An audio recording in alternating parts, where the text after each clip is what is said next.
Welcome back to another video. If you're new here, my name is Travis and that's my dad. His name is Rick. That's me. We're out here in the middle of nowhere in a town called Wilcox, kind of on the outskirts. So the guy, John, whose property we're at, he's liquidating everything. He's kind of getting older and he wants out of everything. So he's got all these projects for sale. Now this is really neat. I like this a lot. This is like I think a mid-50s Rio. I'm definitely going to see what he wants for this. This would be great for the Cummins swap. If I took the whole Rio, what do you want for the whole thing? $1,000. That's got the tranny and everything in it. No motor, but tranny. What were you thinking on the Rio? It's such a nice cab and stuff, you know. I was thinking like 700. Well, we could probably do 800 and call it in between us. If that's okay with you. I'll do 800. Fine. I don't have to haul it. Yeah. Big rig. This is cool. It's missing the engine, which is fine because we have an engine at home. You don't see these. I never see these. Look at that gold Comet with the V8.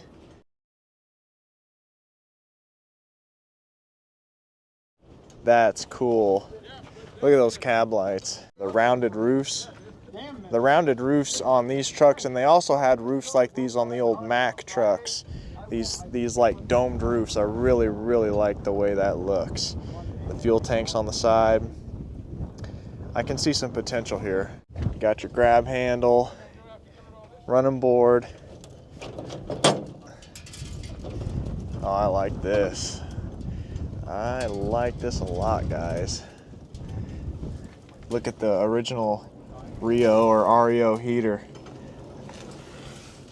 Got your e-brake. Got your multi-speed, your transmission. This is cool. Oh, look. Is that air? That's cool as heck. Missing the mirrors on both sides. Got some rot right here. Oh no.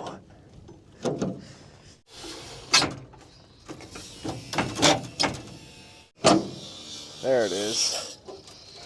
Check that door panel out. That's kind of interesting. This is neat. Got some turn signals, steering wheel. Got the starter. Got amps, water temp, speedo, 26674. So it's kind of interesting. Even on a big rig, they wouldn't count to 100,000 back then. Oil pressure, fuel. Oh, engine hours. So we have a tach and an engine hour reader. It's pretty neat. We got some kind of brake control, dry road, slippery road, front brake limiting. Some old controlling device. That's pretty cool. Look at this super beefy ground strap right here. It goes on the hitch. Look at these giant springs. Wow. This thing was real beefy back in its day. This thing was made to haul the big loads. This was like the 50s version of an over-the-road truck for sure. Style on this and the color of black. I love it. This is a dangerous place. Yeah. It's treasures. Look at the view. Beautiful place. Look at the interstate. Pretty. Way off in the distance, you can see them big rigs rolling by. What is this, an early 40s Chevy? This is, yeah, like a 46 maybe. This is right before the advanced design in 47 to 53, so this is 46 or older. I don't know exactly what year, but this is cool. I'd say that just switch. Look at the rear end. It just switches speeds in the rear axle. That's pretty cool. This is the e-brake. That's the e-brake. That's the shifter, and that's the 2-speed axle. Then what's this? Is this in the? Oh, this is probably in the transmission. Yeah. So this is the to change the transmission, and then that is for the axle. But this thing's got a great look. Got its original engine. You can tell this is the old. They call these a stove bolt. Is it a 216? Yeah, it looks like a 216. Look at these headlights. Love the way they curve up like that. Very Art Deco. So check it out. It's got old T3s. Them are old. Oh, really? Both of them are T3s, actually. Well, I'll be darned. So we got another old big rig that's missing the front end. We can't really do much with it. We got an old Ford. Not much you're gonna do with this. Missing the hood, and it's a, well, the roof is smashed. This was a sedan delivery, or a panel truck. This one's toast, unfortunately. How those doors made it out alive, I'll never know. Look at the doors. Dude, Too new. look at, what kind of a mine contraption is that? Man, I don't know. That's something they Look at that. Look at that boiler. Looks like boilerplate. That is some kind of a mine contraption. What kind of a mine contraption is this? They was using it in mine? That is, come on over to the other side here, I'll show you real quick. This was run a belt off the wheel. It's an air compressor. Oh. And it's free. Can you free? It works. Oh, so that's the tank. And they was That's the tank. and they had it hooked up to the drive Drive shaft. shaft come back to this rear wheel and the pulleys off. Oh, I see. That's I how see. they ran it. And you found that out here at a mine, or? I found it up in Pima. It was probably used on one of the ranches, the farms up there for cotton or whatever they need compressor. It's not a big enough compressor for the mines. We got some random stuff in a junk pile over here. Nothing. Oh, this is like a dune buggy. The bug dooney. Yeah. Most of these were big work trucks, so not a lot of half tons. Tree service, flatbed toolbox, mouse house, rat turds. Yeah, all these have been sitting for a long time, and I don't think any of these have titles. This, I love this, advanced design, 47 to 53 Chevy. The push button and the wing window, I'm pretty sure this would be a 53. Chevy emblem's gone. This has been hit and welded. Somebody, ow. This is an old swap. So this would have had like a 216, but somebody put a 235 in it. They didn't come with these, but they fit directly in. And then somebody moved the radiator forward because that's what you have to do. Everything fits except the water pump when you do a 235 swap, and you either have to modify the water pump or move the rad forward. It's usually mounted here, but they moved it. See how they kind of did it wrong. They just tore this up to mount it so that the 235 would fit. But yeah, that's an old swap. People have been doing that for decades. This is another big truck, kind of a difficult item to move if you buy it, and plus with no title. And these fenders on these bigger versions of these trucks, the cabs are all the same, but the fenders are bigger than a 1/2 or 3/4 ton, and it just puts them in a weird category of hard to move. I don't even know what this is on the ground, to tell you the truth. Big old Chevy. It's an old C10. These trucks are pretty decent buys. Yeah, but you see what it is. They're in a little bit better shape. What? Short bed? Yeah. Oh man.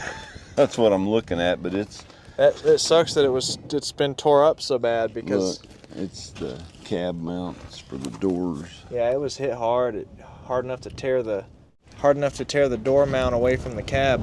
What a shame. This was a cool old Chevy. This was really cool. The bed would be interesting to have, but my gosh, it's had the living crap knocked out of it. It's got great patina too.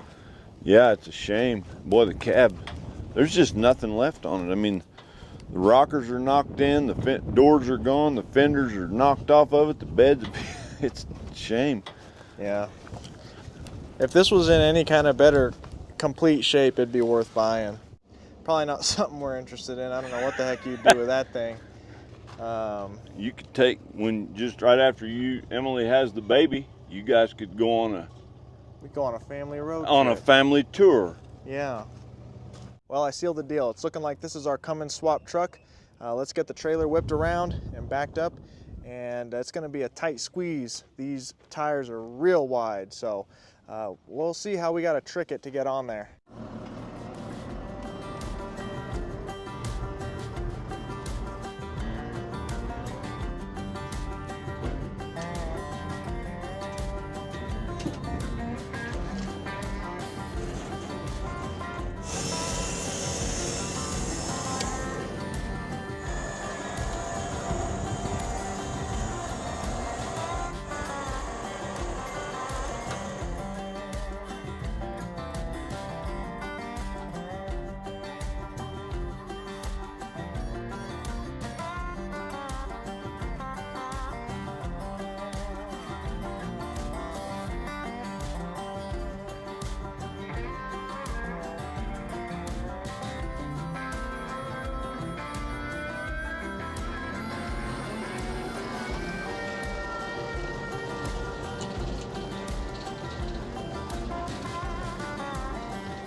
So now that we have the Rio home now, let me tell you what the official plans are for this truck.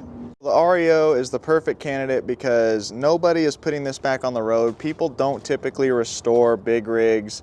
They're not worth a ton of money. They fall into this weird crevice where most people buy half tons and maybe 3/4 tons. Everything above that is like, it's a hard sell. I mean, it's impossible to get rid of. So I don't feel bad about taking this apart to use for the Cummins build. And for two, the engine's already gone.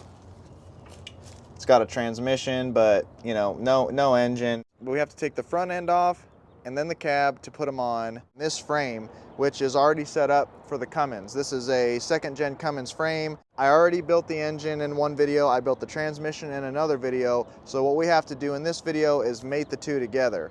So putting it on this frame has lots of advantages. Obviously, it's more modern. I mean, it's from the 90s, so you got power brakes, you got disc brakes in the front. The whole frame is set up for the Cummins drivetrain, obviously, because there's no modifying there.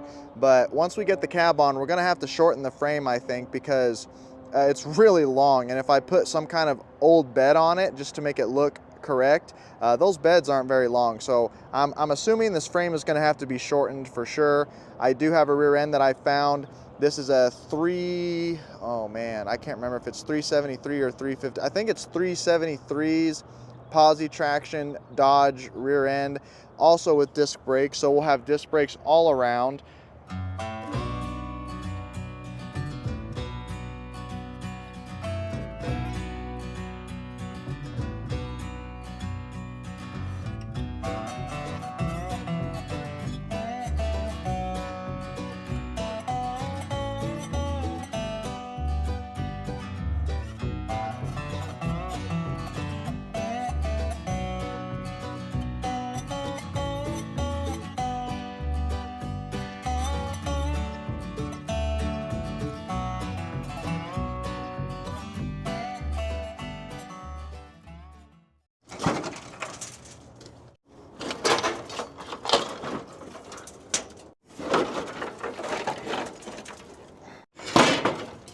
There it is.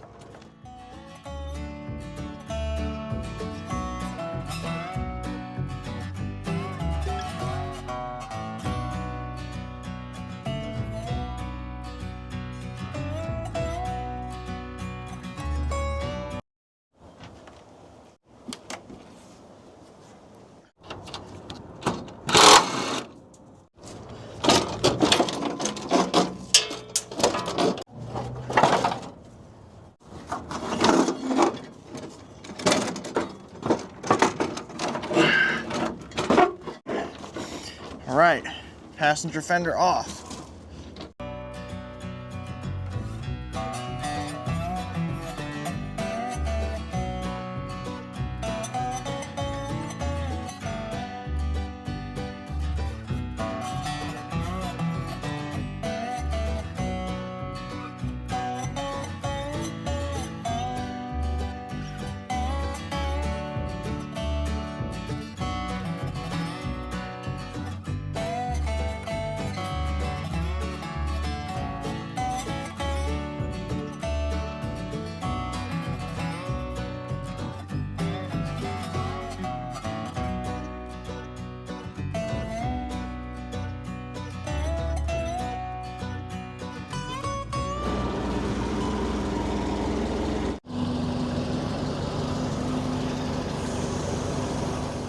So it's been about 2.5 months since that last clip was filmed.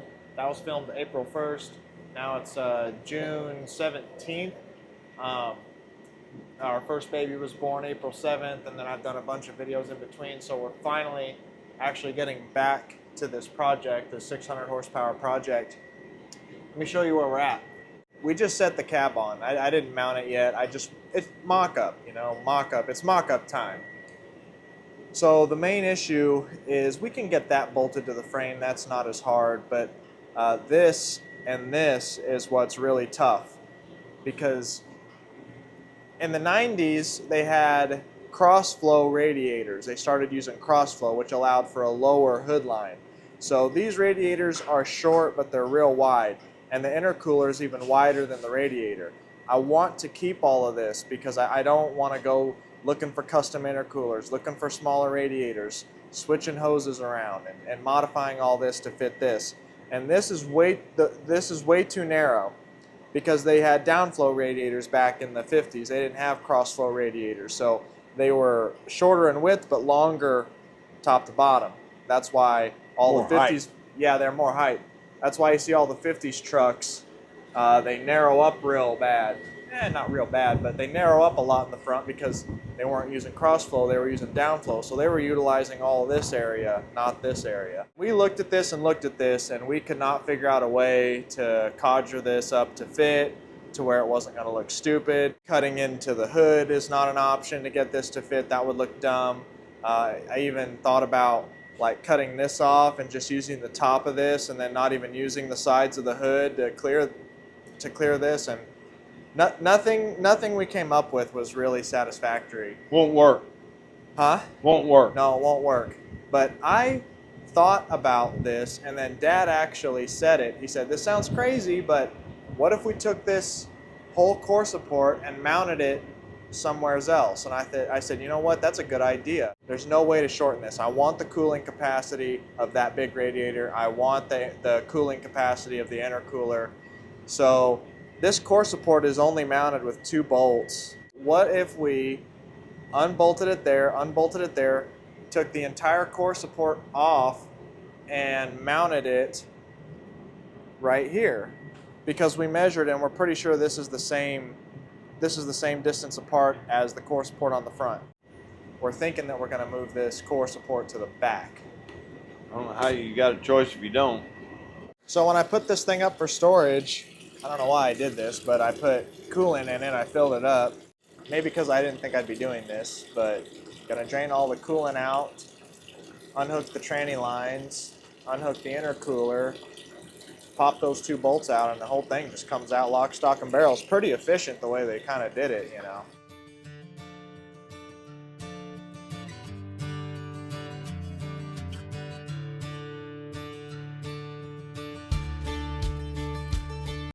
Well, would you look at that? It's pretty slick, isn't it? Bolts went right in. The rubber mounts, I mean, it mounted up perfect. So,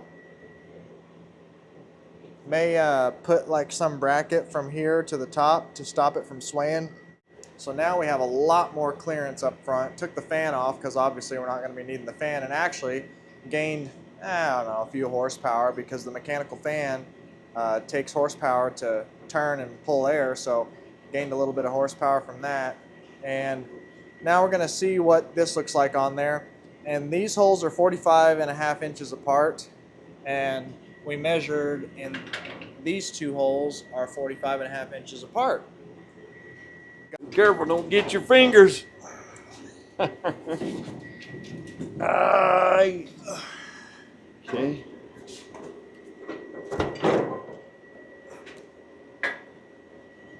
Look at that. Did yours go in? Yeah.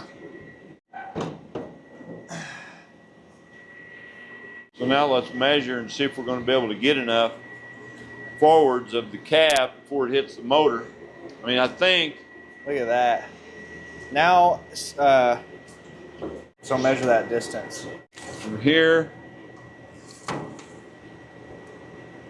we're going to need at least 16.25. Dang! Yeah. We're going to need at least 16.25. Jeez! I know. How far is that? That's 12. Oh.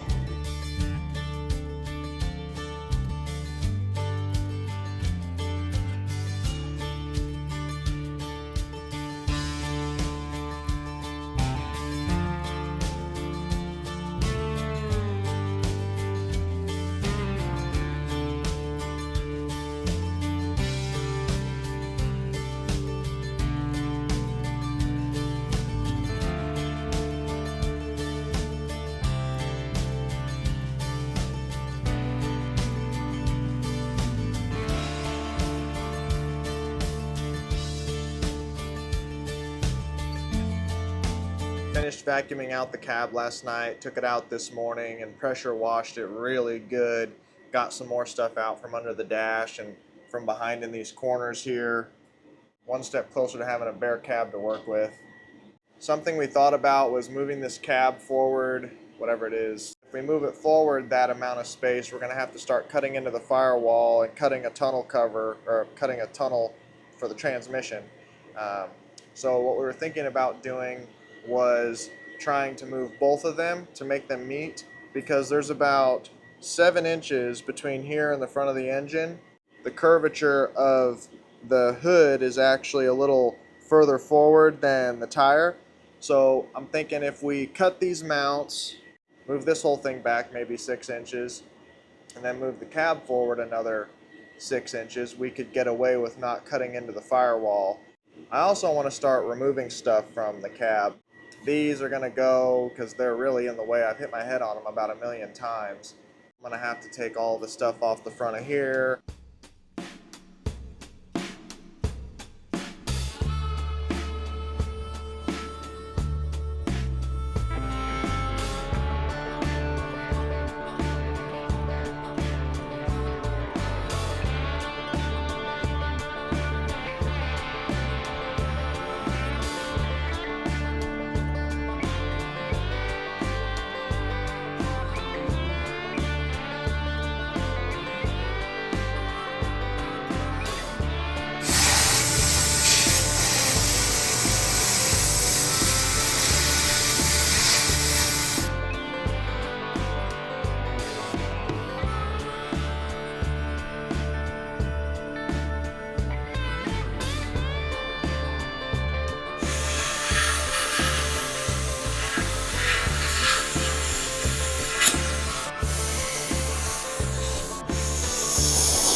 How straight does that look? That looks better.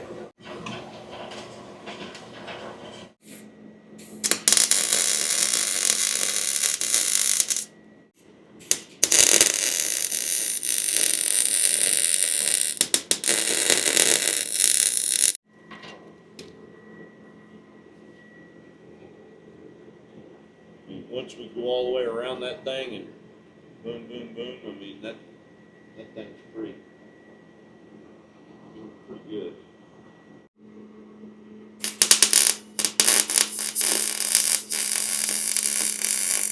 I mean, we're going to be up probably in here somewhere. Yeah.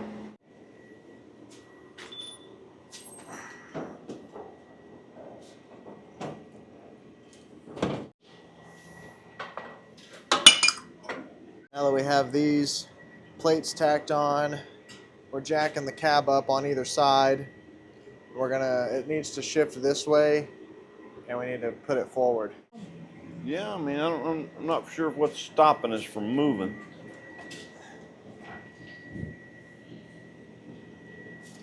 Unless it's hitting that tranny. What? This pan here, we need to pull this pan out. Yeah, it's riding on that transmission.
Jeez. I'm gonna go forward a little bit more.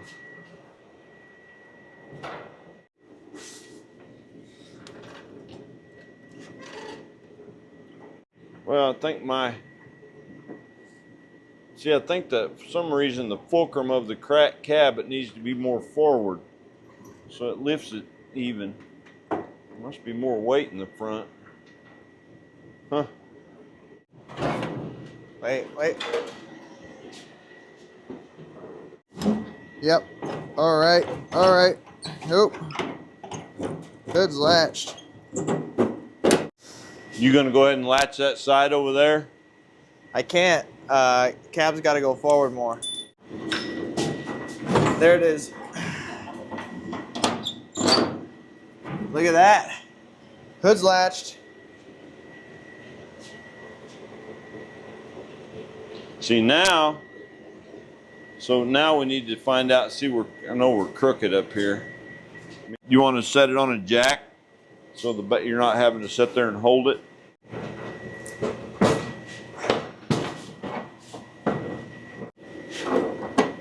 There we go.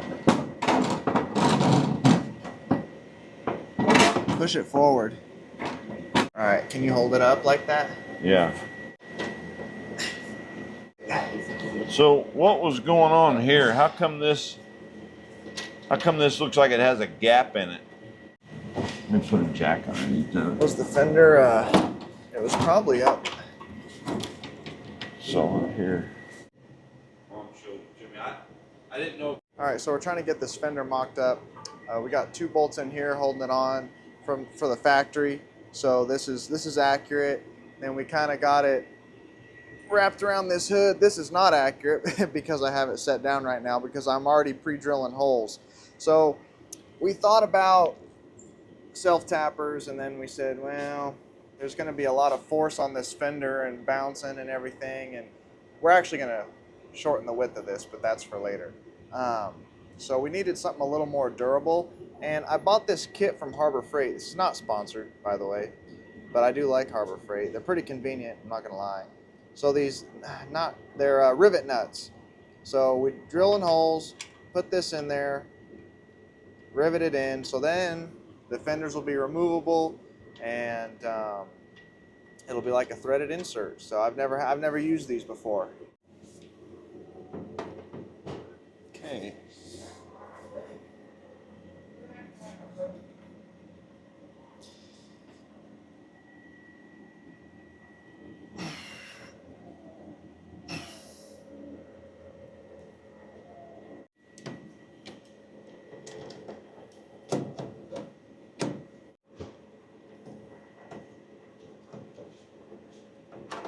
Look at that. Got the first one in. You like it? Yeah, seems sturdy. Look at that. I like that. That's legit. Yeah. No, I got it.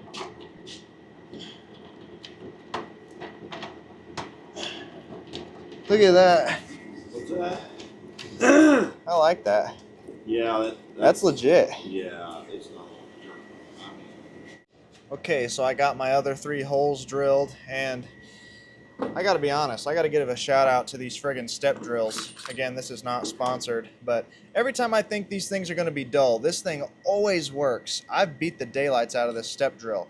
They are handy, man. Best thing I ever bought. You know, sometimes you buy stuff and you're like, you never use them, but I didn't know if I was ever gonna use this a lot, but I use it all the time. Because, for instance, the correct drill bit for this hole, to drill this hole, is a 27/64.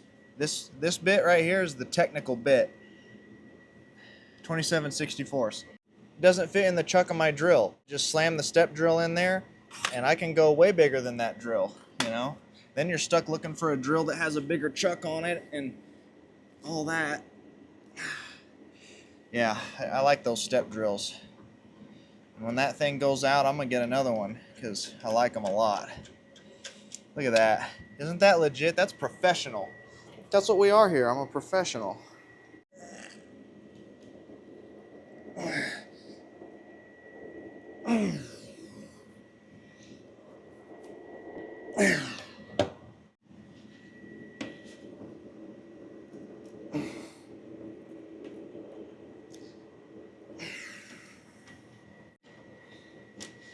man.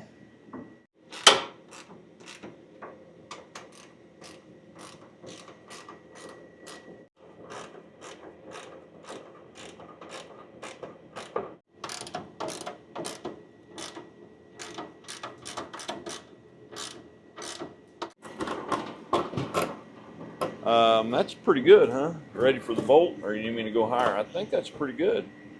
If you hold that up, I can do the bolts. All right, there's that one. You do know that you're building something here that's pretty badass. I mean, seriously. Yeah. I mean, this does me. I wonder what went here. I have no idea. I wonder what kind of an emblem. Gold common. Yeah, this thing's going to be the looker of the show. Yeah. According to the line. That's good enough. All right. Go to the next one. All right. Let's see here.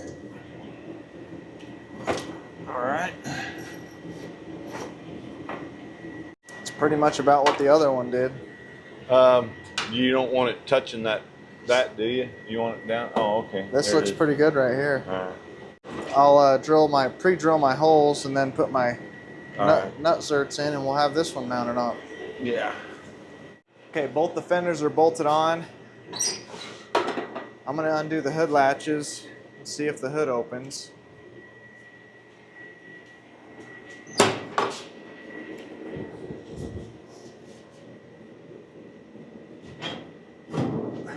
Look at that. Dude, it's meant to be. This is perfect. Look at, that's all the factory latch mechanism. The way that arm swings the hood forward, that's all original. And it works. I mean, that's awesome. And you can get to everything perfectly. You know, the number 6 cylinder isn't way back in the cab or something like that. You can get to the rear freeze plug. You can get to the water temperature switch. You can get to the lift pump, fuel filter, injection pump, power steering. Everything is serviceable if you need to service it or get in here. You can get to the belt. You can get to everything. Oh yeah, look at it sitting in there. I couldn't even imagine a better fitment. It's just far enough away from the front. Oil filter is accessible. Turbo is accessible. Yeah, this is awesome. I love that I can use the original opening mechanism for the hood. I love that it comes forward like that and that it doesn't just open like a hood, because this just makes it totally industrial, totally convenient. Even these work. I'm stoked. I'm liking that. I hate it when you make something and you can't work on it. You can't get to nothing. Can't get to the tranny.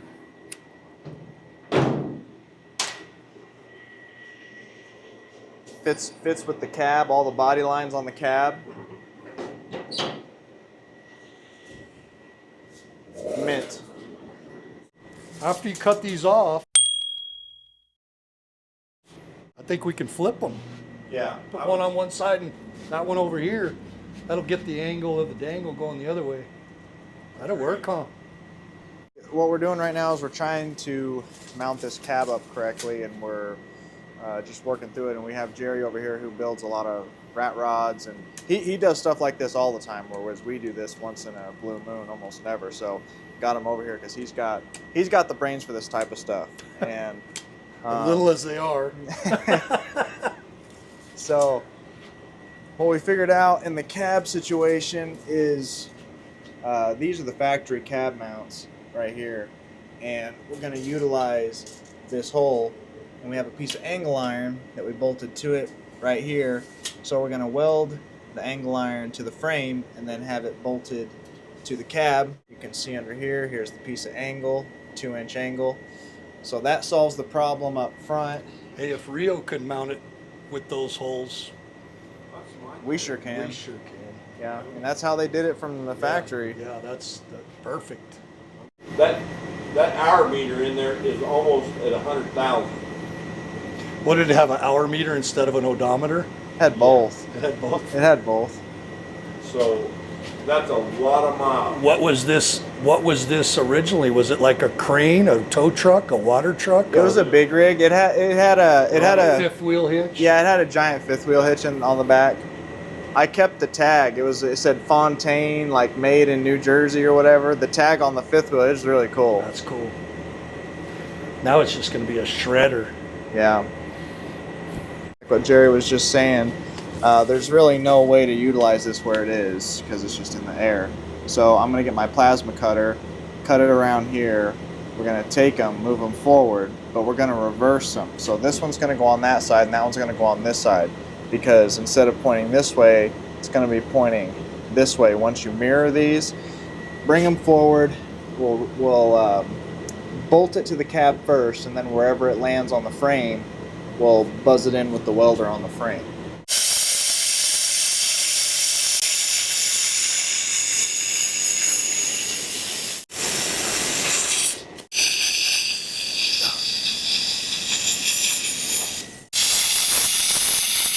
Yeah, I lay my phone out and I can't hear it ring all the time. So.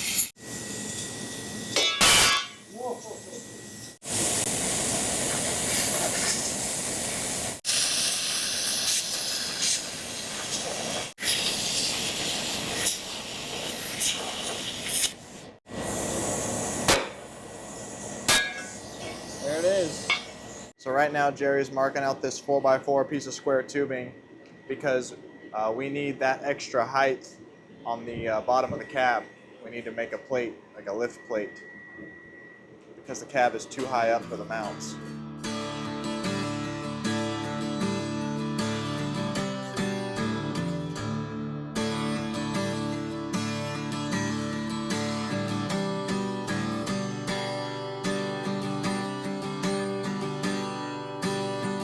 All right, after a lot of mock-up, the cab is ready to be welded in. We had to make some blocks, got everything mounted in rubber.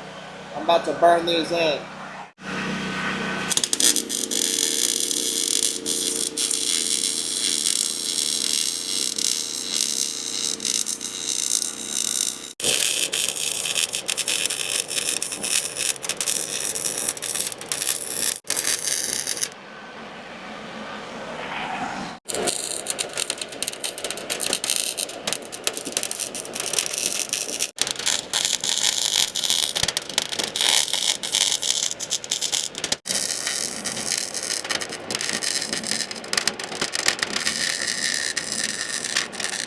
We've made some really great progress on the REO Speedwagon. And if you haven't checked out the other videos I did getting ready for this, the engine build part and the transmission build part, I highly suggest you check those out.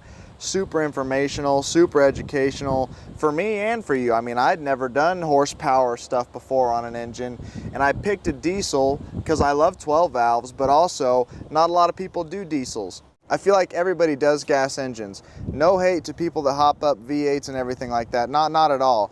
But it's like, you know, if I had $1 for every time I heard, you know, Holley double pumper, Sniper EFI fuel injection, aluminum heads, Hurst 4 on the floor shifter, T5 transmission, Ford 9-inch, 411 gears, like I'd have $1 million. I mean, I feel like the blueprint to make 500 horsepower on a V8 is like been done 1,000,000 times. You know, how many times have I heard twin turbo junkyard LS? I mean, 1,000,000 times, you know, and it's cool in its own right, but it's like, I don't want to do the same thing over and over and over and beat it to death. It's like, I want to do something different, and diesels are different. There's a much smaller consortium of guys that hop up diesels and 12 valves, and I feel like it's something that I can make my own. Generations of people have been doing the same thing with the V8s and the small blocks and the big blocks and everything, and it's like, well, you know, I want to be different. I want to do something that's a road that's a little bit less traversed, and that's 12 valves, that's Cummins, that's diesels, that's injection pump stuff. That's interesting to me. It's different.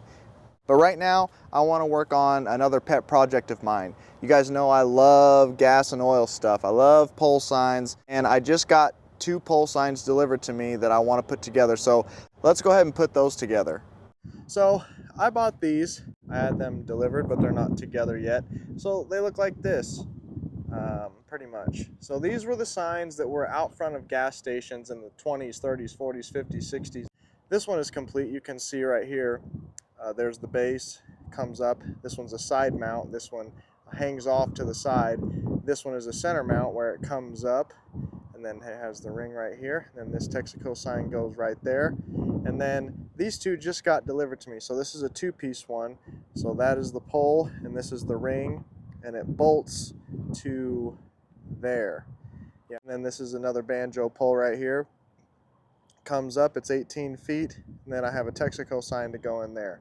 And then I have a very, very special sign for this one. This one is for keeps. This one I'm going to sell, but we have to put them together.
So I got the pole sat in here. I got it on a couple of rollers I got from Harbor Freight so I can move it around a little easier. Pole signs are in high demand with collectors. A lot of signs are, like flange signs and thermometers. You got 30-inch signs, you got gas pumps, you got all kinds of stuff. But pole signs are like the big kahuna, right? I mean, it's the biggest sign. It's the 18-foot road sign they used to have out front of gas stations. So we're going to assemble this. This is a reproduction pole, and because these are in such high demand, there's not always enough poles to go with the signs. So you can find the signs, because the signs are cool and they were saved sometimes, and the poles were scrapped because they're all steel. So it's hard to get a pole and a sign together. So this is a reproduction pole actually. That's how much in demand they are, is there's not enough poles to go around. So people are actually remaking these poles, and they usually do a pretty good job, and this one's pretty good. There's some things about the pole that aren't quite factory. The dimensions are accurate. I mean, it's accurate to factory, but there's usually an access door on one of these sides right here. I don't think they put an access door in. There will be like a cutout right here with two bolts and a little door. Another thing I noticed, which again, this isn't a huge deal stuff, but it's just what I noticed. They put the lights right here. So this is a pipe threaded insert where you can put light poles to have lights shining up on the sign. But they took the easy way, and this is much easier than to do it the factory way, I'll admit. The factory way was that they would have a hole right here, and a piece of conduit would come out, and it would take a 90 and it would wrap around the inside of the ring, and then they would have a junction up here, and the lights would come up here and shine down on the sign. If you come out here to my Amlico pole sign, this is also a reproduction pole, original sign, but you can see right here they cut an access door so that you can wire up your conduit from coming up from the ground, and I can't remember what side it's on, but you can see they did the lights correctly. They had a hole right there, then you see that little pipe. That is how they did it from the factory, and they had a junction up top. I put the globe up top. They didn't come with globes on them, but I got a globe to match that sign. So it's just a little extra something. Another thing I noticed that they didn't do, which I'm gonna have to do, is drill the holes for the clips. So once you set the sign down in the ring, there's these clips that hold the sign in place from moving. They go like that. We'll paint these, but there's no holes around the ring. So we're gonna have to figure out how to get evenly spaced holes around the ring. And because this is a reproduction pole, I'm gonna paint it. Even an original pole that's not in good shape paint-wise, I leave original. I just like that. I like originality. I like leaving things how they are, but because this one's a reproduction, it's got no historical significance, so it's not really a big deal. We'll go ahead and paint it the Texaco colors. The original Texaco pole signs were white along the base, and this would be white, and then the ring was black. This 6-foot sign was sort of towards the end of Texaco's double-sided porcelain days. Texaco had double-sided porcelain signs from the inception of Texaco all the way until about the late 60s when they started to go to Lexan plastic signs. They changed the signs to plastic, and then they would have lights in the middle shining out through the sign instead of lights shining on the sign from the outside. This one is 10-4 of 64. So this one is towards the end. I don't know exactly what year they went to like Lexan, but the signs will be fatter, like right here, because they have to have lights on the inside. So the sign itself was wider and the plastic would come out, and then they'd have lights on the inside. I'm sure you guys have seen that, you know, the 70s and 80s and stuff.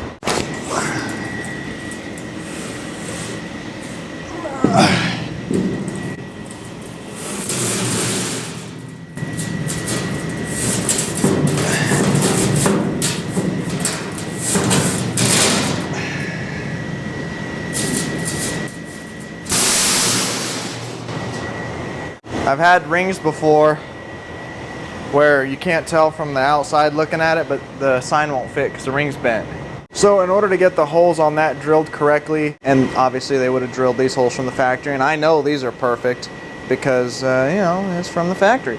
So what I'm gonna do to get these holes right, I'm gonna tape it all the way around the perimeter, mark where the holes are, take the tape off, wrap it around that sign, and mark the holes there. So you know it's perfectly 10 holes, evenly spaced in their correct locations. See, this is a perfect example right here of what people used to do before these signs had any value and nobody cared.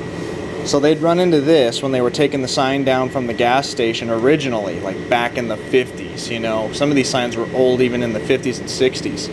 And this is rusted together, so what they would do, instead of taking it out, because you couldn't, they'd say screw it, and they would torch it because that's all they had. You know, you didn't have electric tools and stuff to get up on that sign, so they would torch this and they'd splatter the sign all up. They would just all around it, everywhere where there was a clip, here, they torch it, and you get heat. You get all these nasty splatter marks on the sign because they didn't care, and it just kills the value of the sign. You see those splatter marks right there by the L, right to the left of the O, right underneath the A, right above the A. Let's see, if you look at the R in Liberty, you can see the splatter marks. That's exactly what happened to this sign.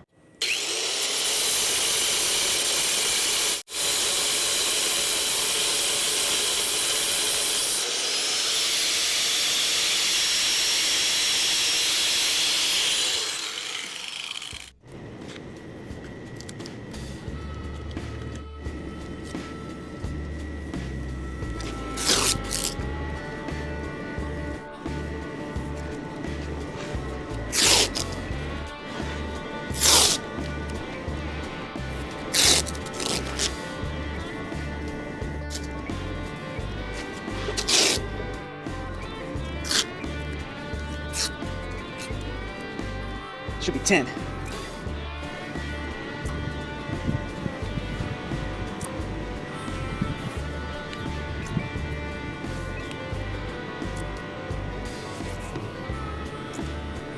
Okay.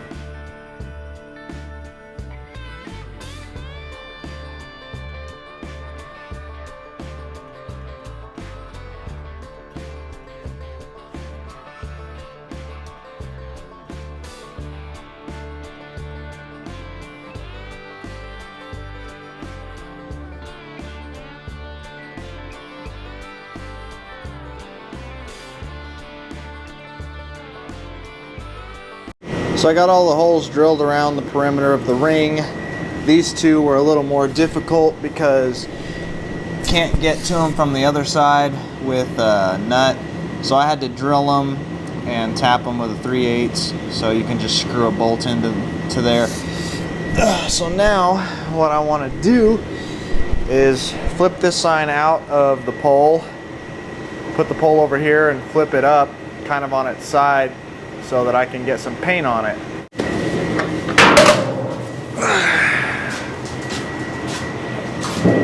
There. See? I didn't lick. You can't paint that. I'll wipe it down. I'll wipe it down. You can't just go to town like that. Yeah, I'll deal with that dirt later. Oh, I'll wipe it down. So to paint this pole, we're just gonna use some rust. Well, not Rust-Oleum. It's Ace Hardware's version. Rust Stop, oil-based white paint. Painting these poles are real easy because it's just base white, base black. No mixing or nothing.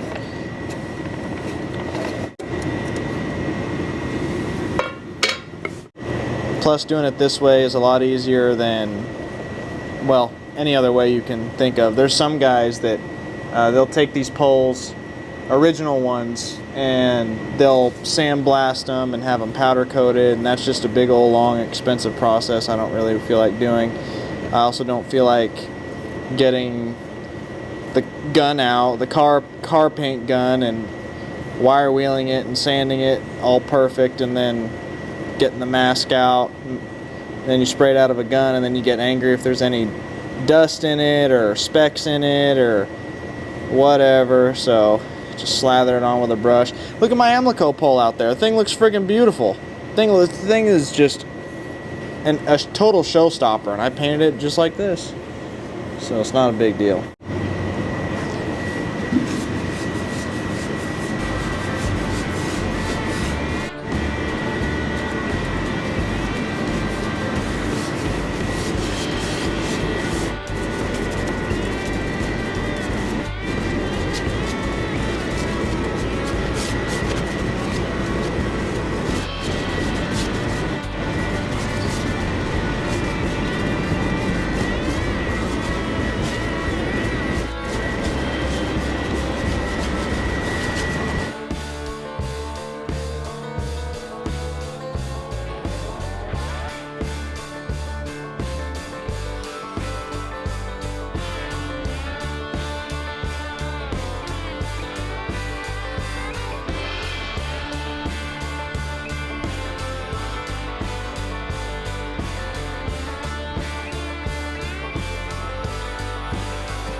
Alright, I am really liking how this is turning out.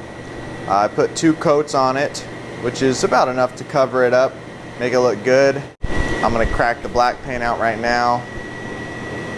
Get it around the ring, try not to get any on the white. I'll paint everything that I can, and then kind of when it dries, I'll set it back on its back, and then I'll be able to get this and that.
that that's drying, we're going to put the second one together.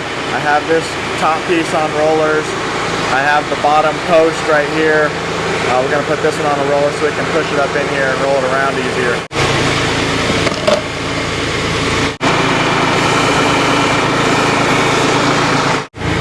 Can I lift it? We'll see. Yeah, that's not too bad.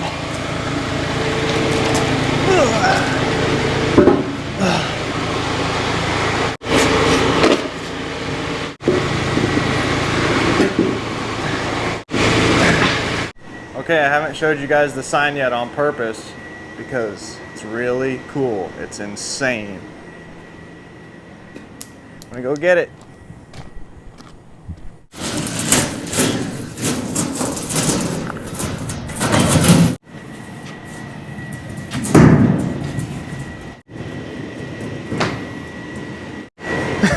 This thing is so insane.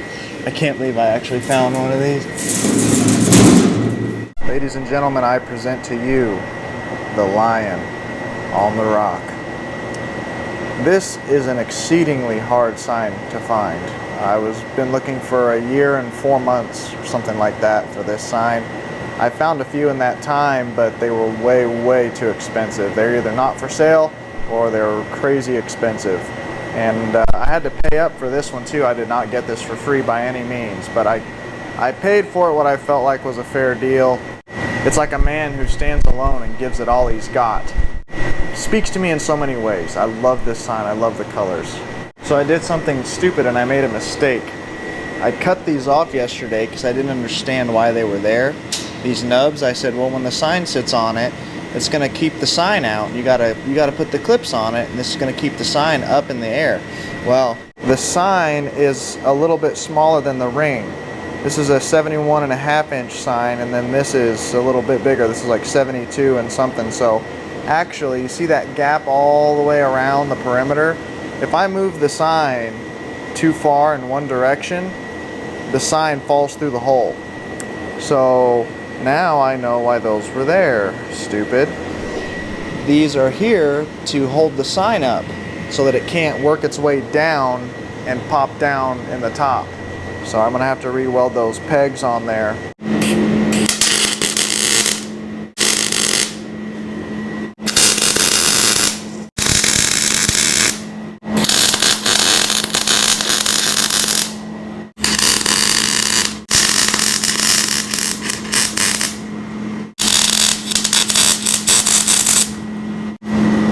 Okay, well, they're back on. No harm, no foul. Good thing I kept them at least. So I have all the new clips laid out. Each of them take 10 clips. So I got 10 here, and I have 10 here, but you'll notice this one is a little different. This clip is the only remaining clip that I found on that original pole. So we're gonna keep it. We're gonna use it. It'll have at least one original factory clip on it. It's the best we can do. I think it's cool. Nobody will know but me. All the clips will look the same. You won't even see the clips when it's up in the air, but I'll know there's one factory clip on that pole. This is like a brown color. It mimics the rust color of the pole. It'll look more natural that way than if I painted them black or white or something. Then I have black, obviously, for black for the Texaco pole, and it'll blend in with the sign and all that. You'll never even see them.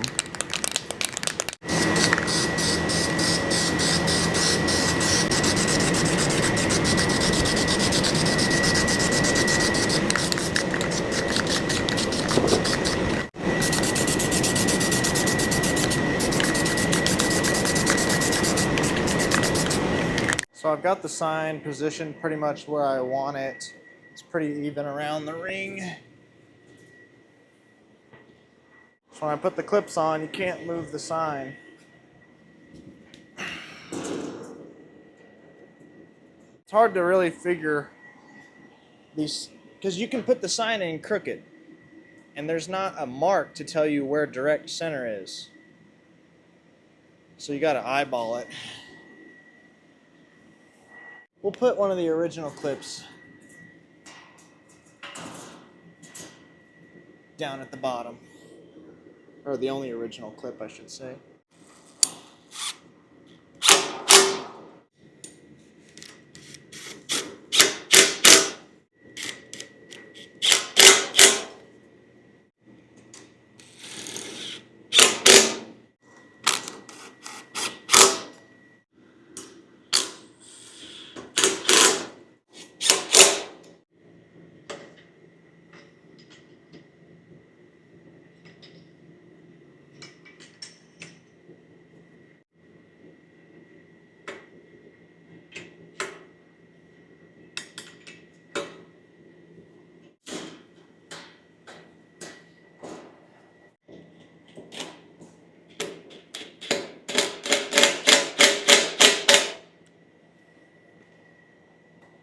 There she is. The big beautiful lion sign is now mounted in her ring. All 10 clips are around the perimeter, but there's a few more things I want to do before I put this together. One, I kind of like the idea they had here with the knobs. You can't see it when they're in the air, but they gyrate when the wind comes and all that. These signs will jiggle back and forth and they'll vibrate. And what I'm scared of is over time the sign will vibrate, and maybe it's held from going down into the pole, but it could go this way, it could go this way, it could even go up actually.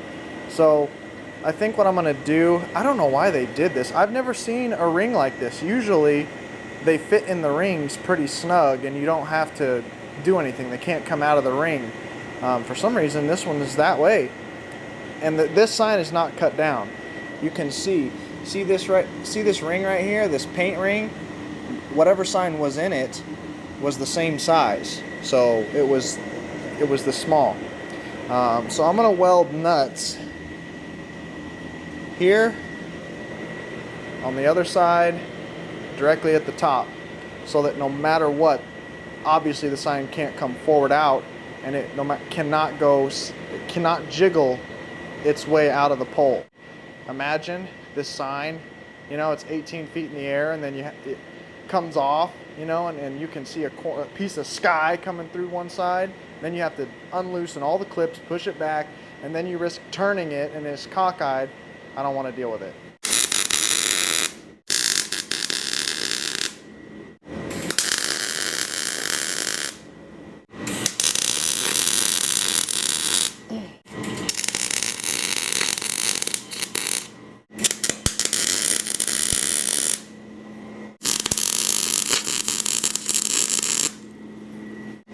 Okay.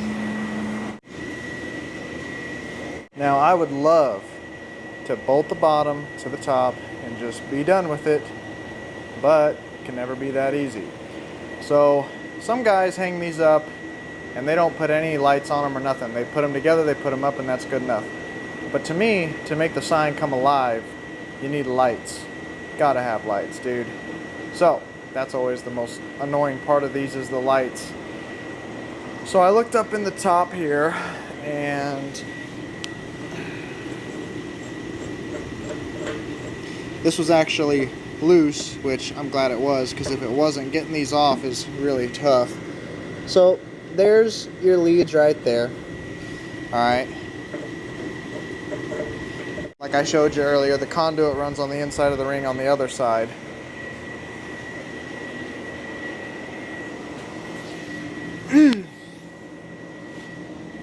And that is where the wires come out. So you're seeing the dilemma here. The real correct way to do it would be to pull those out, fish new wire in and all that. But getting wire that old out of a circle is really, really tough. And I don't have a good way to pull them, and it's just hard. So I want to reuse these, but I can't put any connector on them because they're right flush with the pipe. So how do I tie into them? So I'm thinking there's some area in here before you actually hit the case. I'm wondering if I can cut this out to expose this head on, somehow get in here and cut part of this off to expose maybe this much of the wire to where I can strip them and put new wires on, wire nuts, and have new wire coming down through the pole. So the trick is getting to these wires to tie into them.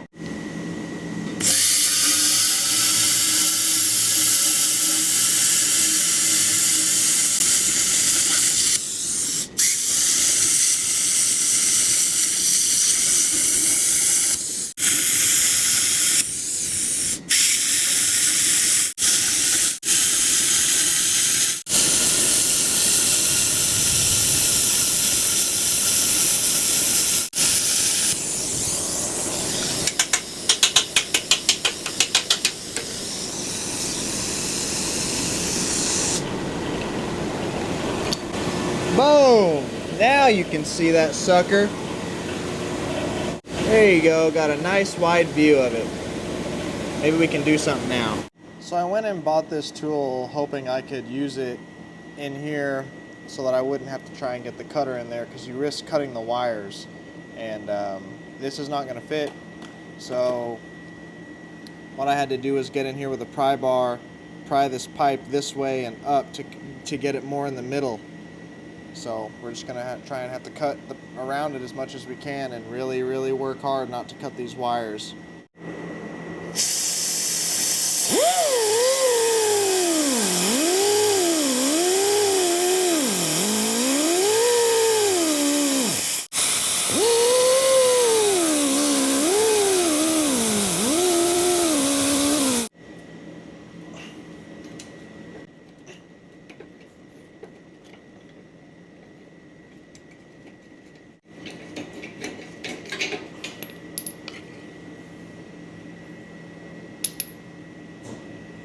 Okay, there's your exposed wires. Got them wire nutted on. Got my fish tape through to the bottom. Pull these wires through and then we can bolt this together and it should be done. So I feel like I'm coming down the home stretch on these pull signs. You would swear that they look so simple looking at them. You know, before I had my first pull sign, I thought, that's easy. How hard could it be? But these things are a lot of work. These things are so much more work than I gave them credit for when I first saw them before I ever had one. Anyway, we're not quite almost there. So I got the wires pulled through. This access door is still here, but it needs to be functional. And I already tried, to no success, to get the screws out with like a screwdriver, and they are locked in solid. I'm already starting to round it off. So I can just tell these are going to have to be cut off and drilled and tapped.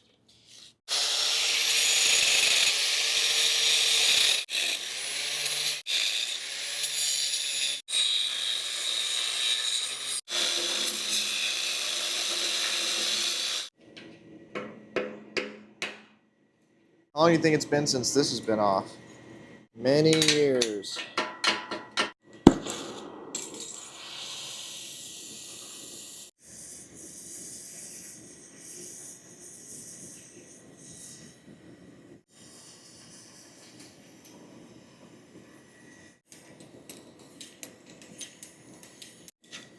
Boom.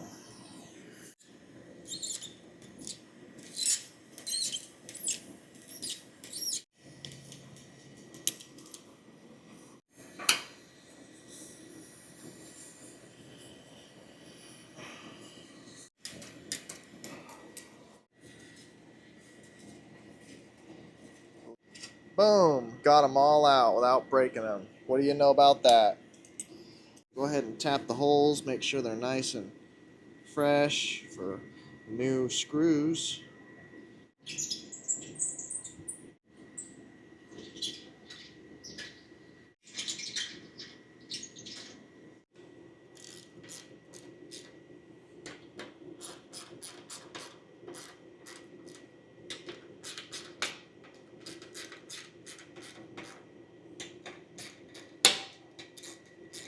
Think we can get this pole out of here now.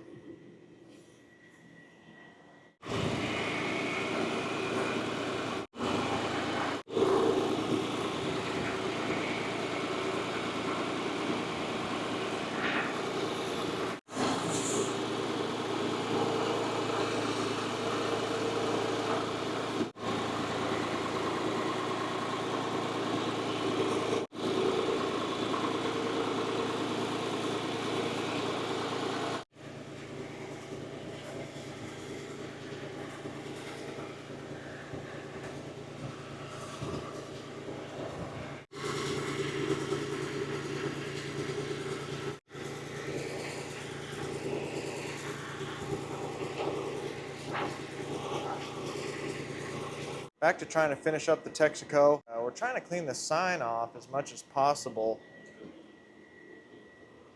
All this black stuff I think would come off. We sprayed WD-40 on it, and Dad's tried some brake clean or just shooting darts at the wall, seeing what works on this, because I feel like it could clean up.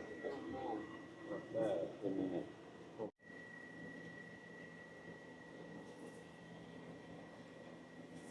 Instead of trying to reinvent the wheel and see what works cleaning this, I'm in some sign groups on Facebook, you know, like Porcelain Sign Trader and some other ones, and everybody raves about Barkeepers, so I went and bought some.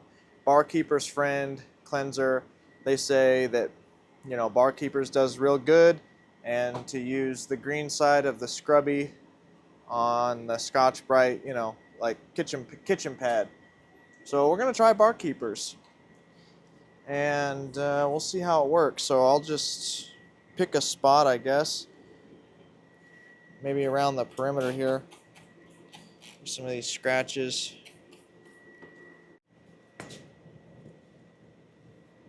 Do that.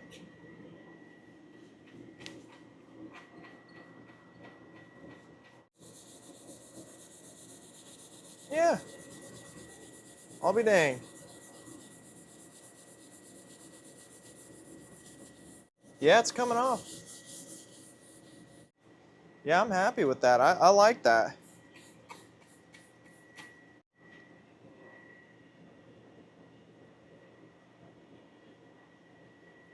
You ever start kind of messing with these old signs? Rule number one is to not modify the sign in any way. Cleaning efforts, it's a fine line. People don't like signs that are touched up. They don't like signs that have been altered.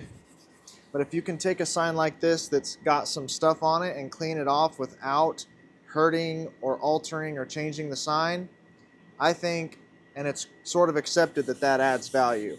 Now, like this chip right here, this is a chip, or there's a chip down there, you know, where the porcelain's gone, like right here. If you try to touch that up or repaint it, that's a no-no.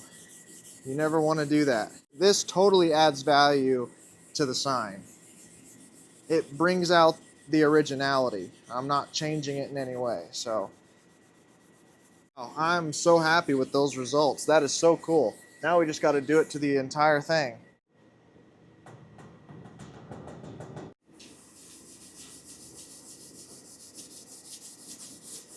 Yeah.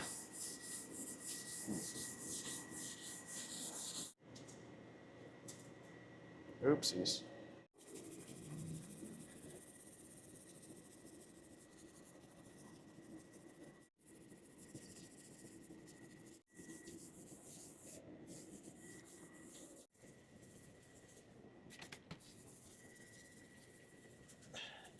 Came out good, huh? Heck yeah. How did it take that tar off the bottom? Literally?